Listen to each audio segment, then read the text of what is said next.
प्रकृति यानी नेचर हमारी माँ की तरह होता है और हमें इसका सम्मान करना चाहिए।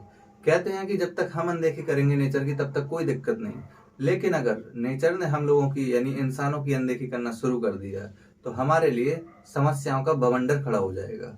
और शायद ये कहना गलत नहीं होगा कि हमने प्रकृति को इतना अधिक छेड़ा है कि आज प्रकृति अनेक तरह की विनाश लीलाएं दिखाने लगी है। बात 8 से 10 दिन पुरानी है जब तुर्की सीरिया के क्षेत्र में तीव्र गति के भूकंप के झटके महसूस किए गए, जिसके चलते वहां लाखों इमारतें ध्वस्त हो गईं और अनेकों लोगों को अपनी जान गंवानी पड़ी। और अभी बात कर रहे हैं 21 तारीख की, यानी 21 मार्च और 22 मार्च।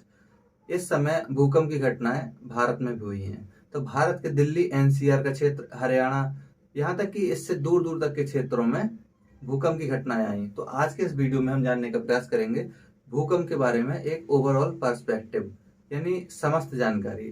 देखिए, लेकिन चूंकि हम यहाँ करंट से जोड़कर इस इश्यू को बता रहे हैं, इसलिए भूकंप से संबंधित सभी पहलू कवर नहीं करेंगे, बल्कि हम केवल उतनी जानकारी को आज साझा करेंगे जितना सामान्य रूप से समझना आवश्यक है। क्योंकि देखिए, जो न्यूज है ये अलग तरीके से दिखाता है। अगर आप न्यूज चैनल के देखेंगे तो न्यूज चैनल ये नहीं बताएगा कि भूकंप आया क्यों है, भूकंप क्यों आते हैं, भूकंप के पीछे कारण क्या है, बल्कि न्यूज क्या बताएगा, देखिए सीधी खड़ी इमारत 5 मिनट के अंदर हो गई ध्वस्त और उसमें बैठे उसके अंदर थे लाखों लोग। मतलब इस तरह से बताएगा कि आपको खुद यकीन नहीं होगा। या फिर बताएगा कि आपका अनुभव कैसा था जब भूकंप आया। तो कुछ लोग बताते हैं बड़ा उत्साह होता है उनके अंदर, कहते हैं मैं खाना खा रहा था जब भूकंप आया और अचानक से मेरी प्लेट हिलने लगी, तब मुझे पता पड़ा कि भूकंप आया। इस तरह की खबरें होती हैं कि उस पर ना तो वो हमारे काम की रहती हैं, ना उनका कुछ हमसे लेना देना होता है। अब पेपर में तो एकदम ये मानकर चलिए कभी वो पूछे ही नहीं जाना है। लेकिन हम लोग क्या करेंगे, अपने कुछ 10 से 15 मिनट के वीडियो में समस्त जानकारी जुटाने का प्रयास करेंगे। सबसे पहले हम जानेंगे कि भूकंप होता क्या है। तो देखिए, भूकंप का मतलब होता है एक कंपन। कंपन का मतलब समझिए, जैसे मोबाइल फोन में वाइब्रेशन लगाते हैं, तो वाइब्रेशन में जब कोई कॉल आता है तो आप देखे होंगे भन्न भन्न की आवाज उत्पन्न होती है।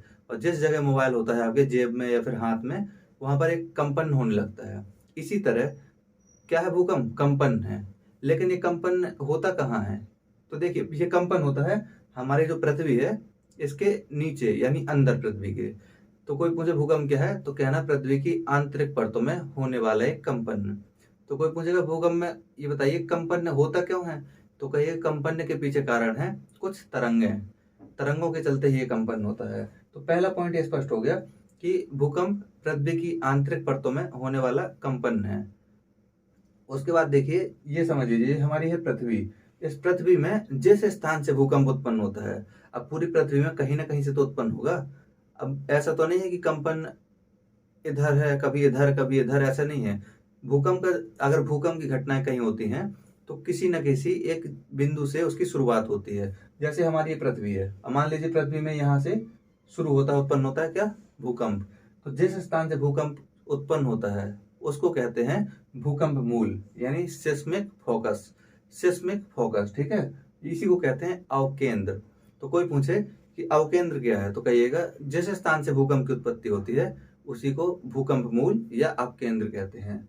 उसके बाद अब अगर किसी स्थान से भूकंप की उत्पत्ति हुई तो धीरे धीरे क्या होता है, ये तरंगें चलना शुरू करती हैं इस तरह से ऊपर की ओर चलती हैं और किसी ना किसी स्थान पर तो सबसे पहले ये तरंगें पहुंचेंगी।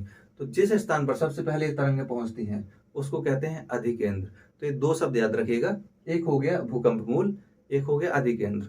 भूकंप मूल का मतलब है उस स्थान से जो पृथ्वी के कहाँ है, अंदर, यानी पृथ्वी के आंतरिक परतों में, जहां से सबसे पहले भूकंप की उत्पत्ति हुई और जहां सबसे पहले भूकंप की तरंगें पहुंची उसको कहते हैं अधिकेंद्र।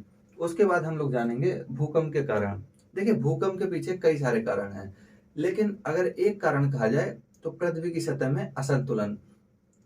जैसे आपको अगर कहा जाए एक के ऊपर एक पत्थर रखते जाइए, और अगर कोई एक पत्थर कमजोर है तो देखेंगे जैसे जैसे आप पहाड़ बनाते जाएंगे ना, इस तरह पत्थर एक के ऊपर एक रखते जाएंगे इस तरह से।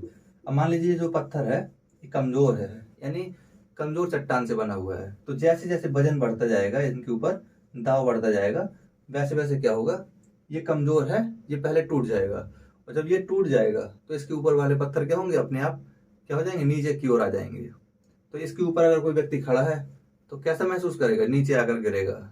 ऐसा ही कुछ होता है हमारी पृथ्वी में। देखिए, भूकंप का कोई पूछे मूल मूल कारण क्या है, तो कहिएगा पृथ्वी की जो सतह है उस पर असंतुलन। अगर पृथ्वी की सतह संतुलित रहती पूरी, तो इस पर भूकंप कभी नहीं आता। लेकिन हमारी जो पृथ्वी है, ये अलग अलग तरह के खनिजों से मिलकर बनी है, चट्टानों से मिलकर बनी है। कुछ कमजोर हैं तो कुछ कठोर चट्टान है, और जो कमजोर है बेचारी, उनके ऊपर जैसे दबाव बनता है तो क्या होती हैं, टूट जाती हैं। और जब टूट जाती हैं तो उसके आसपास की सतह क्या होती है, वाइब्रेशन करने लगती है, भूकंप उत्पन्न होते हैं। इसके बाद देखिए, दूसरा है ज्वालामुखी। जिस स्थान पर ज्वालामुखी की उत्पत्ति होती है, ज्वालामुखी होते क्या हैं? देखिए, ज्वालामुखी का मतलब होता है वो क्षेत्र जहां से पृथ्वी के अंदर का मैग्मा बाहर आता है पृथ्वी के। अब सोचिए, जैसे मानकर चलिए, ये देखिए, जैसे ये है हमारी पृथ्वी, और यहाँ से क्या होता है, लावा बाहर आ रहा है, यानी मैग्मा बाहर आ रहा है।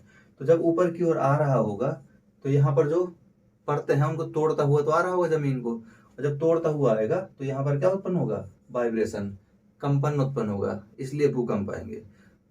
ऐसे समझिए, जैसे आप जिस जगह रहते हैं, अगर आपसे कहा जाए कि एक ड्रिलर होता है दीवार में छेद करने वाला, उससे अपने यहाँ के लेंटर को तोड़िए ऊपर के, और जैसे आप लेंटर में ड्रिलर लगाएंगे, वैसे उसके ऊपर जो व्यक्ति रह रहा है या फिर आसपास जो रह रहे हैं, वो क्या करने लगेंगे, कंपन करने लगेंगे पूरी तरीके से। तो इसी तरह जब ज्वालामुखी यानी मैग्मा जब पृथ्वी के अंदर से बाहर की ओर आता है, तो उसके ऊपर आसपास की परतों को तोड़ते हुए आता है। जब परतों को तोड़ता है तो आसपास भूकंप आता है, ठीक है। यानी जहां पर ज्वालामुखी आएंगे वहां भूकंप आना निश्चित है, 100% क्लियर है। लेकिन ये जरूरी नहीं है कि जहां पर भूकंप आए वहां पर ज्वालामुखी की घटनाएं हों। ये हो भी सकता है और नहीं भी हो सकता है। अब देखिए, अगला कारण है प्लेटों का टकराव। हमारी जो पूरी पृथ्वी है, ये बनी हुई है बेसिकली प्लेटों से। प्लेट का मतलब होता है एक बड़ी अच्छी बड़ी जमीन का एक बड़ा टुकड़ा। तो इसी तरह के कई टुकड़ों से मिलकर बनी है हमारी ये पूरी पृथ्वी। और ये प्लेटें क्या हैं, जैसे ये दो गद्दी आप देख रहे हैं, ये मान लीजिए पृथ्वी की प्लेटें हैं। ये चलती रहती हैं इस तरह से, और ये प्लेटें जब एक दूसरे से टकराती हैं कभी, तब क्या आता है, भूकंप आता है। इसके बारे में विस्तार से जानकारी पढ़ेंगे, ज्योग्राफी जब पढ़ेंगे। प्लेट विवर्तन की सिद्धांत कहा जाता है, यानी प्लेटों के चलने का सिद्धांत क्या है। तो ये समझ लीजिए कि प्लेट जब आपस में टकराएंगी तब भी भूकंप आएंगे। उसके बाद देखिए, जलीय भार। आजकल इंसानों को देखे होंगे, तरह तरह के बांध बनाता है और बांधों पर भयानक पानी जमा करता जाता है। अब सोच कर देखिए, अगर आपका अपना घर है, उसमें आप अपने छत के ऊपर एक बहुत भारी भरकम स्विमिंग पूल बनाए, और वो स्विमिंग पूल भयानक तरीके से भर दें लबालब, तो ये इस बात की पूरी संभावना है कि अगर आपका लेंटर कमजोर होगा तो वहां क्या आ जाएगी, दरार आ जाएगी। हो सकता है ज्यादा कमजोर हो तो वो पानी भी नीचे गिर जाए एकदम से। ऐसे ही हमारी पृथ्वी है, लेकिन इंसान सोचता है कि पृथ्वी कुछ भी बर्दाश्त कर सकती है, इसलिए कुछ भी किए रहो। तो हमारी जो पृथ्वी है, उसमें देखे होंगे तरह तरह के डैम बनाए जाते हैं। डैम का मतलब होता है पानी के संरक्षण के लिए एक बनाई गई संरचना, ठीक है, जो चारों तरफ से क्या हो, बंद। तो इस तरह के बड़े बड़े डैम बनाता है इंसान, और उन पर भरता है पानी भयानक तरीके से, नदियों से, तालाबों से। और जब पानी का दबाव बहुत ज्यादा हो जाता है तो नीचे की जो चट्टान है वो क्या होती हैं, टूट जाती हैं। अब इसको ऐसे समझिए, जैसे मान लीजिए ये एक डैम है, ये डैम है, इस पर पानी लबालब भर दिया, तो नीचे जो चट्टानें हैं, इन चट्टानों पर क्या बनेगा, दबाव बनेगा। और जब दबाव बनेगा तो इनमें से क्या होगा, टूटेंगी कुछ चट्टानें, और जब टूटेंगी तो तेजी से जमीन नीचे की ओर धंसेगी, और जब धंसेगी तो आसपास के क्षेत्रों में भूकंप की घटनाएं होंगी। तो एक कारण क्या हो गया, जलीय भार। अगला कारण है, इंसान क्या है, लोभी प्रवृत्ति का। लोभी का मतलब है वो केवल अपनी जरूरतें पूरी नहीं करता धरती से, बल्कि अपने लालच को भी पूरा कर रहा है। देखे होंगे आजकल अगर कोई व्यक्ति थोड़ा सा संपन्न होता है तो तरह तरह की जमीन खरीद लेता है, उस जमीन के अंदर जो कुछ है उसको मार निकालता है। तो देखिएगा, इंसान जब लोभी हो गया है तो पृथ्वी से बहुत सी चीजों की खुदाई करने लगा है। एक समय देखिएगा, बड़े बड़े पहाड़ हुआ करते हैं हमारे क्षेत्र में, जहां से हम बिलोंग करते हैं, वहां पर जो एक समय लंबे ऊंचे पहाड़ हुआ करते थे, आज उनसे गहरे वहां पर गड्ढे हो गए हैं। कारण क्या है, खनन। खनन का मतलब वहां के पहाड़ों को तोड़ा गया है, और उसी से गिट्टी, रेत, ये सब बनाकर क्या किया जाता है, बेचा जाता है। तो इस तरह के थे, मानकर चलिए, ये देखिए इस तरह के जो पहाड़ हुआ करते थे इतने ऊंचे, आज उससे गहरे गड्ढे हो गए हैं। अब सोच कर देखिए, प्रकृति ने अगर यहाँ पहाड़ बनाया था तो कुछ तो वजह रही होगी, संतुलन के लिए, चेक एंड बैलेंस के लिए। लेकिन इंसान ने अपने लाभ के चलते, लोभ के चलते क्या किया, इन पहाड़ों को तोड़ दिया। तो प्रकृति ने क्या किया, प्रकृति ने कहा ठीक है बाबू तोड़ो, हम फिर से संतुलन करेंगे। और जब प्रकृति संतुलन करती है तो क्या होते हैं, भूकंप आते हैं। यानी कि यहाँ पर ऊंच नीच हो गया है, इसके चलते क्या है, असंतुलित हो गया है हमारी पृथ्वी, इसीलिए जगह जगह भूकंप आते हैं। यानी इंसान इतना लोभी हो गया है, वो भी एक बड़ा कारण है भूकंप के पीछे। तो ये थे भूकंप के पीछे कुछ जिम्मेदार कारण है, इनकी विस्तार से बात करेंगे जब ज्योग्राफी स्पेशली पढ़ेंगे।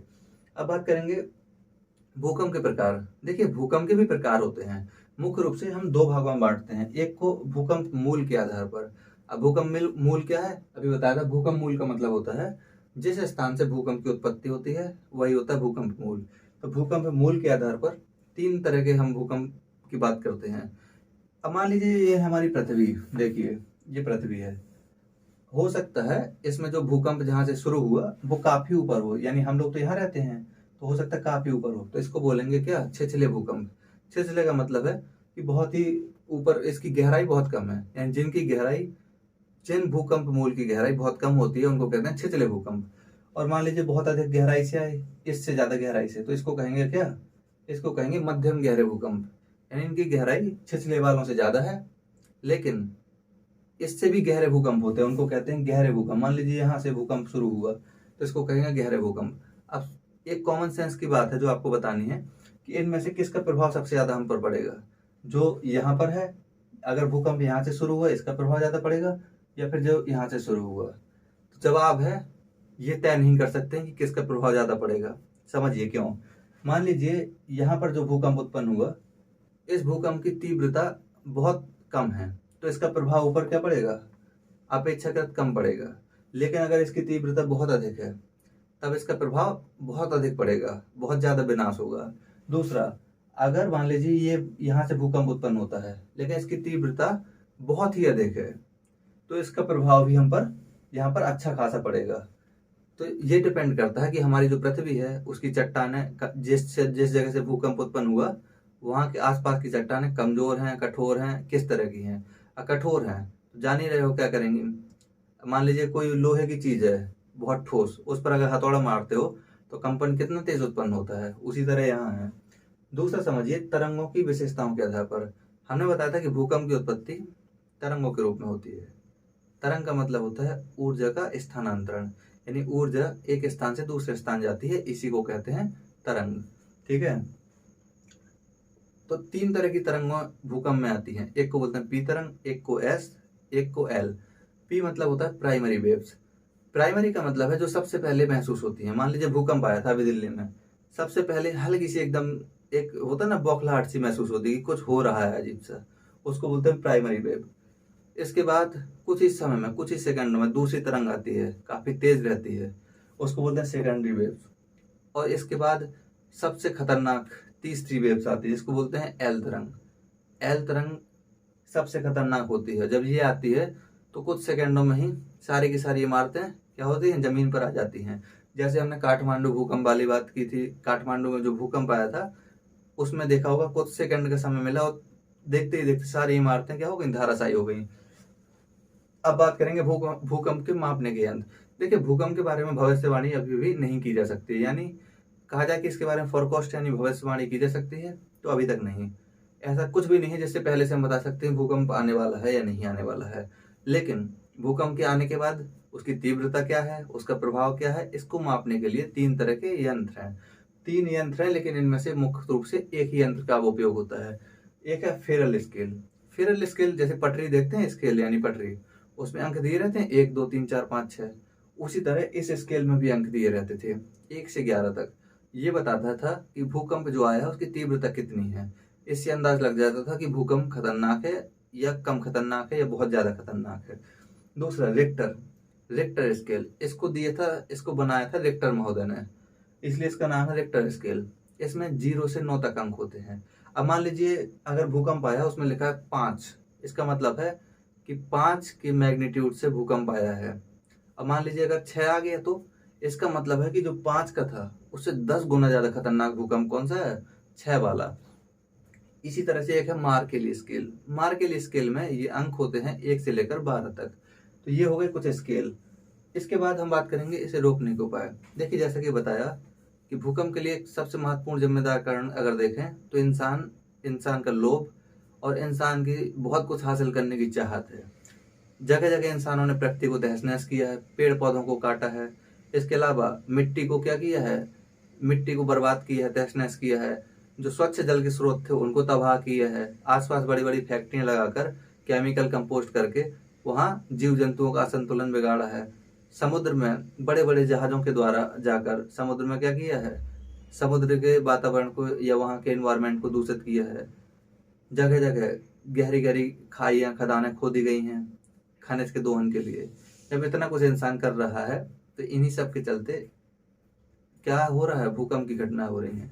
इसी के लिए सबसे जरूरी है कि इंसान को अपने लोभ पर, हम ये नहीं कह रहे हैं कि इंसान को अपनी जरूरतें कम करनी चाहिए, ये सब चीजें अलग हैं। यदि हम सिर्फ जरूरतों के लिए प्रकृति से कुछ लें तो ये गलत नहीं है, लेकिन अगर हम लोभ के चलते अपनी प्रकृति को तहस नहस कर दें तो ये अच्छा नहीं है, ना हमारे लिए ना आने वाली पीढ़ी के लिए। तो अगर हमको भूकंप को रोकना है, भूकंप के प्रभाव को कम करना है, तो पेड़ पौधों का दायरा बढ़ाना पड़ेगा। इसके अलावा जो बहुत गहरी गहरी खाइयाँ खोदी जा रही हैं जरूरतों के चलते, उनको भी एक स्तर पर रोकना पड़ेगा। ऐसा नहीं है कि अगर 10 किलोमीटर 5 किलोमीटर गहरी खाइयाँ खोद दी जाएं। और साथ ही साथ हमें ध्यान रखना पड़ेगा कि अपने लोभ और अपनी आवश्यकताओं के बीच एक संतुलन बनाया जाए। तो उम्मीद करते हैं कि इस वीडियो से आपको समझ में आया होगा। हालांकि एक पॉइंट और समझ लीजिए, वर्तमान में जो भूकंप आया है इसका मूल केंद्र या भूकंप का जिसको कहते हैं अवकेंद्र, ये माना जाता है अफगानिस्तान में। और इसकी तीव्रता जो मापी गई है वो लगभग 6.4 है, 6.4 रिक्टर स्केल में। तो 6.4 से लेकर 6.8 तक है, इसमें कंफ्यूज मत होइएगा। भारत में इसका प्रभाव दिल्ली एनसीआर के पूरे रीजन में देखा गया है, हरियाणा के क्षेत्र में भी देखा गया है। इसका प्रभाव अलग अलग रहा। हालांकि बहुत अधिक तबाही नहीं हुई है, लेकिन भविष्य के लेकर हमें सतर्कता बरतनी होगी। धन्यवाद।